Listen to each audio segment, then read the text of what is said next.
Ang Biblia na inon, Juan 14:6, si Jesus, ang dalan, ang kinabuhi, o ang kamaturan. Wala'y makaadto sa maan, kundi pinaagi lamang ang Jesus Christ. Wala'y makaadto sa langit, higala. Wala'y makaadto sa maan, kundi through Jesus Christ. Kang Jesus Christ, Lord. Kung siya'y pasabot ana, ang pasabot ana higala. Si Kristo lang ang makaluwas. Dili ikaw. Dili mo kaugalingon. Dili mo simbahan. Dili mo religion. Dili mo ministro. Dili mo pastor. Dili mo pare. Dili. Si Jesus Christ lang. Si Jesus Christ lang higala. Walay lain na makaluwas kanimo. Walay lain na manluluwas higala. Walay lain na gilansya sa cross. Walay lain na namatay para sa iyong sala.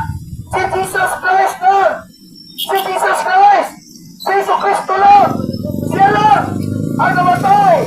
Only Jesus Christ died for your sins, brother. Only Jesus Christ saves. Only the Lord Jesus Christ. Kahibaw mi higala. Kahibaw mi. Kada kailan mo Ginoo. Kahibaw mi ana. Ang pangutana. Idawat na baka sa Ginoo.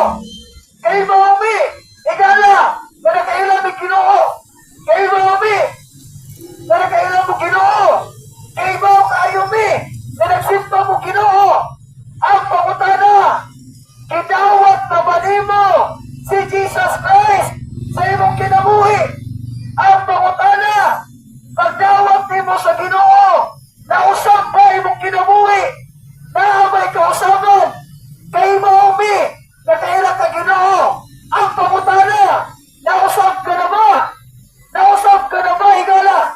Kaya ang Biblia nagingon, Roma 3:12, walay maayo, wala bisan usa. Kitang tanan, makasasala. Kitang tanan, wala nakita sa Ginoo. Kitang tanan, wala nakasabot. Nakahila ta Ginoo, pero wala ta nakita Ginoo. Nakahila ta Ginoo, pero wala ta masunod o mutuman sa Ginoo. Nakahila ta Ginoo, pero sige lang gihapon ta o pagpakasala. Nakailan ta Ginoo, pero wala mausap ang atong kinabuhi